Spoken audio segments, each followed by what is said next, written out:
तो चलिए आज आपको बनाना सिखाते हैं मटर आलू। हो कैमरा सेट ही नहीं हो पा रहा है। ये हमने पीस ली है प्याज पीस कर डालेंगे। अगर आप ऐसे ही डालेंगे तो आपके दांतों में आएगी ये प्याज। तौलिया तो मेरे हमेशा हाथ में ही रहती है। अगर मेरे हाथ में एक धनिया का पत्ता लग जाता है तो मैं उसको इस कदर साफ़ करती हूँ जैसे पता नहीं मेरे हाथ में कितना बड़ा कीड़ा लगा है।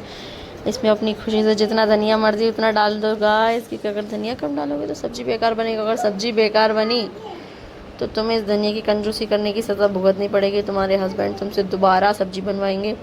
फिर इसमें इतनी मिर्ची डाल दो कि तुम्हारा घर वाला दोबारा कोई तुमसे खाना बनाने के लिए ही ना कहे कि तुम्हारे हाथ का खाना बहुत अच्छा बना है, तुम बना दो। अगर आप लोग मेरा वीडियो इसलिए देख रही हैं कि आप अच्छा खाना बनाना सीखना चाहती हैं तो ये आपकी भूल है।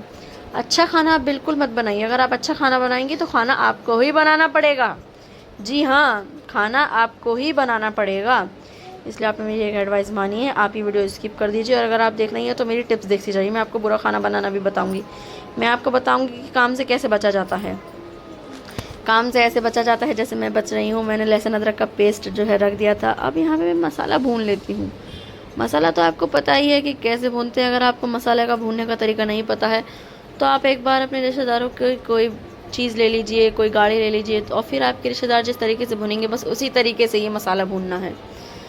आप कुछ भी ले सकते हैं या आपका काम अच्छा चलने लगे या आप अपने बच्चों की थोड़ी सी तारीफ़ कर दें। जिस तरीके से आपके फैमिली वाले तो नहीं भूनते, लेकिन जो आपके आसपास के रिश्तेदार होते हैं, जो आपके दूर के भाई बहन होते हैं, जो आपके दूर की मौसी होती हैं, जो आपके दूर के खाला फूफी भांजी जितनी भी होती हैं, वो सब इसी तरीके से भूनते हैं जिस तरीके से मसाला भून रहा है। मेरी बातों पे मत जाइए, मेरे घर वाले बहुत अच्छे हैं। मैं बाकी लोगों की बात कर रही हूँ, मैं दुनिया को भी तो देखती हूँ। आप समझ गए होंगे ना। If you know you know. चलिए अब इसको जल्दी से भून लेते हैं। मटर डाल के भून लेते हैं। कितना प्यारा कलर लग रहा है, रेड के अंदर ग्रीन का मिक्सर। ये कंजड़ फिर से आ गया मेरी सूरत पे। हर वक्त ये मेरे टट्टे पे ही चढ़ा रहता है। इसको टट्टे पे लेके मुझे खाने बनाने में कितनी दिक्कत होती होगी आप सोच ही सकते हैं। मेरी कमर 22 की उम्र में ऐसा लगता है जैसे मैं 60-70 साल की आदमी हूँ। आज मैंने एक वीडियो देखी, उसमें 2 स्वीट 70 जो लेडीज़ एंड वाइफ हैं वो बहुत अच्छे से अपनी वीडियोस बना रहे थे, गेट टुगेदर बना रहे थे। यहाँ अगर मैं अपने बाल बना लूँ तो मुझे ऐसा लगता है कि मैं कितनी साफ़ सुथरी घूम रही हूँ। मंजुलिका बन चुकी है मैं। मंजुलिका अगर मेरा देखे, अगर कोई मेरे घर में अचानक से मेहमान आ जाए तो सोचेगा जानवर रहता है क्या, सुअर पाला हुआ है क्या इन्होंने घर में, क्या क्या क्या है क्या ये इनके घर में, इतनी गंदगी, इतने गंदे बच्चे। नहीं, बच्चे गंदे नहीं रहते, गंदी सिर्फ मैं रहती हूँ। ना ही घर गंदा रहता है, गंदी सिर्फ मैं रहती हूँ। मुझे जब मैं खुद गंदी होती हूँ तो मुझे ऐसा लगता है घर कितना ही साफ़ क्यों ना हो उसमें मैं लौट कर आई हूँ। अच्छा, आज मैंने अपने हस्बैंड से कहा कि मुझे थोड़े कपड़े दिला दीजिए, तो मेरे हस्बैंड ने कहा कि इतने सारे कपड़े हैं तो फिर तुम अपने और कपड़ों का क्या करोगी। तो मैंने उन्हें बताया कि कपड़े तो मुझ पर बहुत हैं लेकिन मेरे पास पहनने के लिए कुछ नहीं है। ये अलमारी में सजाने के लिए कपड़े हैं, मेरी अलमारी में सजाने के लिए।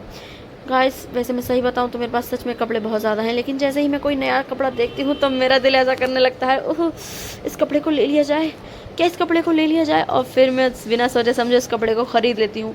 गरीब के पास पैसा हो ना हो, उसे कपड़े खरीदने की चुल जैसे बस ज़रूर होनी चाहिए, जैसे कि मेरे अंदर है। इसीलिए मैं बहुत सारे कपड़े बनाती रहती हूँ, लेकिन मैं आपको हमेशा अपने फटे हुए कपड़ों में मिलूंगी। जितना पुराना कपड़ा होता है मैं उसमें उतनी ज़्यादा कंफर्टेबल फील करती हूँ। जैसे ही कोई मेरे घर में आता है तो सोचता है ओहो कितनी गंदी बदबू आ रही है, पता नहीं कब से नहीं नहाई। लेकिन मैं नहाती रोज़ हूँ, बस मैं कपड़े गंदे पहनती हूँ क्योंकि मुझे उन गंदे कपड़ों में सुकून मिलता है। मुझे पता है आप सब भी गंदे कपड़े पहनते हैं। एक दिन मेरे हस्बैंड ने कहा कि तुम घर में ऐसे बन के क्यों रहती हो, तुम तैयार क्यों नहीं हो जाती।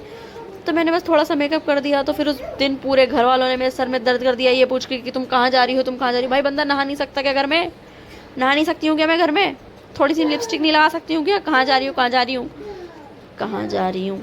मुझे परेशान कर दिया था, इसलिए जब से मैंने नहाना ही छोड़ दिया है। जैसे ही मैं तैयार होती हूँ मेरे बच्चे भी परेशान हो जाते हैं कि आज मेरी अम्मी को कौन सी सनक चढ़ गई, आज इतना बन ठन के कहाँ जा रही हैं। और बातों बातों में मटर पनीर जो है, ओ नहीं मटर आलू, मेरी ज़बान इतनी लड़खड़ा रही है जैसे मेरी ज़बान को पोलियो हो गया हो, लेकिन नहीं गाइस ये मटर आलू हैं और इसमें टमाटर भी हैं। सब्सक्राइब कर लीजिए जल्दी।